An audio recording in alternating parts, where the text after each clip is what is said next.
Esteemed friends, ladies and gentlemen of distinction, welcome to this discourse on the intricate tapestry of our digital era that is aptly captured by the metaphor of a tangled web.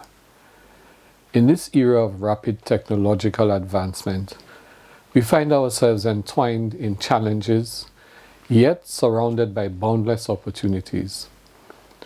Today, I invite you to join me as we delve into the heart of this web, a web that weaves together the challenges and the opportunities shaping the future of our Caribbean. There is virtually no discussion on any topic related to any dimension of international, regional, national, community, or self-development that does not at some point reference the pervasive influence of the information and communication technologies, ICT. And invariably, this reference points to the disruptive and the transformational capability that is changing the DNA of our lives. Imagine, if you will, the tangled web's threads as pathways to different futures, from the search for justice, equity, and fairness, to the disparities in technology access and the persistent specter of cybersecurity threats, the diminishing competitiveness of our markets, and the existential climate threats. Our region is at a philosophical crossroads. This is our map, one that is demanding our attention, analysis, and decisive action. Allow me to scan this landscape to see some of the big trends. Electronic commerce, overturning physical retail with transformative impact, particularly on MSMEs. Global innovation and competition, driving product improvements. We see new types of usage and monetization, especially in areas of digital video, voice, wearables, on-demand and local services, even in traditional underserved markets. As of October 2023, it was estimated that 65.7% of the global population has accessed the internet. The ITU puts this figure at 67%, or 5.4 billion people, representing a 45% increase since 2018, with 1.7 billion new users coming online in this period. The leading countries for internet use are China, 1.05 billion, India, 836 million, and the United States, 311 million. By 2025, projections indicate that global internet users could reach 6.54 billion. And now the rise of artificial intelligence, and with it, the radical redrawing of the possibilities of our future. However, as always, within chaos lies potential. The Caribbean is not merely caught in a web. It is intricately woven in a canvas of possibilities, economic, social, and technological prospects waiting to be harnessed. Digital data is the new currency. Big data is the new oil and a priceless commodity. Data analytics is driving everything. And artificial intelligence and machine learning are producing context-relevant, personalized, and anticipatory messaging.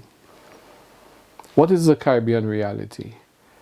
For the Caribbean, social and economic development are now inextricably linked to issues of internet access, affordability, quality, and resilience. Over the past decade, governments and private sector have invested significantly in information and communications technology, with the promise of, among other things, improving efficiencies, facilitating transparency and accountability, increasing competitiveness, extending markets, and expanding opportunity. However, technology investments do not take place in a vacuum. For the Caribbean, the promise of technology is often compromised by forces intent on maintaining the familiarity, the control, and the power that lies in the status quo. Whether these forces are within or without, their impact upon the region's development trajectory is undeniable, but not irresistible. In this presentation, The Tangled Web, I would like to introduce for consideration the unique challenges faced by small developing nations, the unique cultural cauldron that shapes the Caribbean mindset, and the opportunities before us to shape the Caribbean society and mindset relevant to our future. There is a web of issues surrounding the Caribbean digital transformation agenda that needs to be deconstructed. Unlike our traditional economic sectors, our digital environments are built almost entirely upon foreign inputs. We don't build microprocessors, we don't build fiber optic cables, servers, or access devices. We are seldom present or vocal in the fora where global digital policies or standards are being defined. We are extremely vulnerable to external forces, and our history has been one of reliance on and prioritization, unfortunately, of foreign importation versus local innovation. The astounding thing is that the challenge we face is not just about technology. It is about something deeper and more existential. It is about mindset and our capacity or incapacity to grasp the future. Mindset determines our positioning in relation to innovation, and it is mindset that establishes whether we ride the technological wave to the future or whether we become discarded relics of obsolescence. The mindset challenge is not only on our end, although we have a responsibility to ourselves to change that. But Bob Marley reminded us, none but ourselves can free our minds. Mindset fossilization also exists within the ICT industry itself. Cycles of innovation are accelerating the obsolescence of relatively recent products and services. This creates a huge challenge for legacy providers on how to manage their business models so that they can optimize their investment but maintain technological relevance. And nowhere is this better illustrated in this region than in the telecom sector. How do we untangle the web? 1. Collaborative governance, orchestrating a symphony of unity. The European Union's collaborative approach to digital governance has positioned it as a global leader in data protection and innovation. Drawing on this inspiration, Caribbean leaders must forge collaborative governance models that transcend local silos. Let our approach be a harmonious blend of political acumen, judicial insight, and business agility, playing in unison to address challenges and capitalize on opportunities. It is important to note that in the European Union, GDP grew by 3.7% in 2022, attributed in part to its collaborative approach to digital governance. Secondly, innovative vision, infusing agility into policy and justice. Business leaders have long understood that innovation is the heartbeat of progress. It is time to infuse this innovative vision into policy and into the delivery of justice. In all the pillars of government, the justice sector is undoubtedly one of the most bound by tradition. Current bottlenecks across all of the region in the administration of justice are clear signals of the undeniable necessity of its structural and process transformation. If we are to avoid the downward spiral of the delay of justice becoming the denial of justice, this sector must learn from the agility of successful businesses, fostering a culture where adaptation and foresight thrive. And there is evidence of this being initiated. We must commend the Caribbean Court of Justice on the initiative displayed since 2016 in establishing the Caribbean Agency for Justice Solutions. That is living testimony to the technological ingenuity and the creative capacity of our own Caribbean talent. CAJS has since developed a suite of applications that constitute a digital ecosystem for the efficient and cost-reducing administration of justice. In fact, only a few weeks ago, on the 11th of November this year, CAJS announced a breakthrough in the application of artificial intelligence to the justice system of the Caribbean. The third thing is education as empowerment, illuminating the way forward. The lyrics of the Mighty Sparrow resonate in the call for an educated populace. Education is the torchbearer, empowering individuals to navigate the complexities of the digital age. A study by UNESCO revealed that countries with higher education indices experience greater economic development.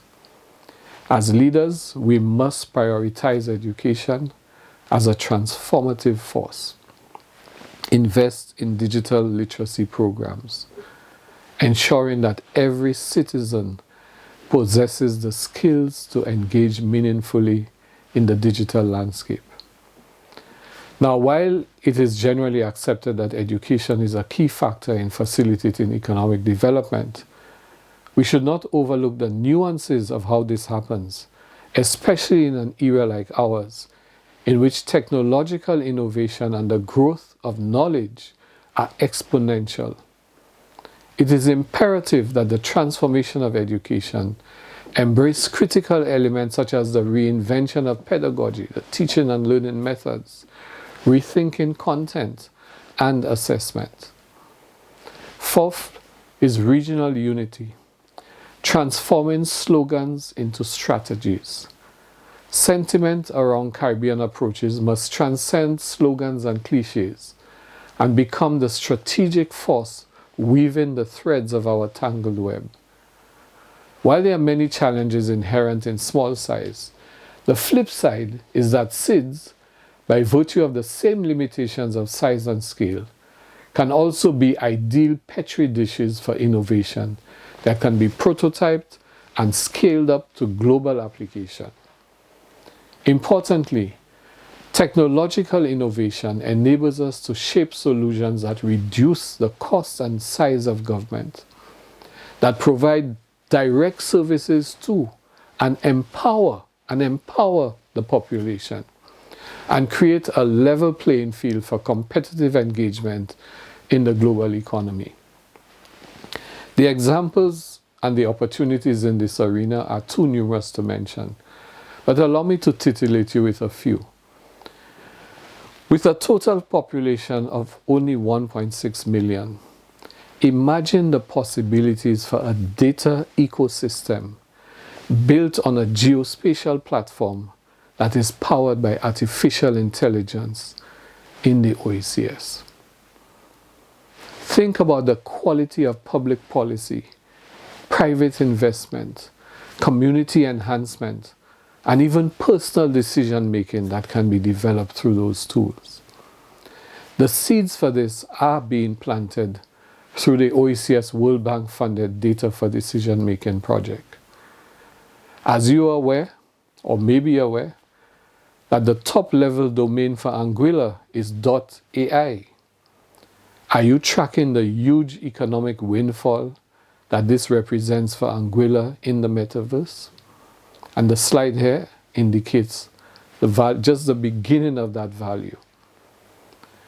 Envisage a regional ecosystem that enables all relevant government and private sector entities involved in trade to manage the free circulation of goods and services efficiently and transparently. The building bricks of this already exist in the Asicuda platform used in most OECS member states.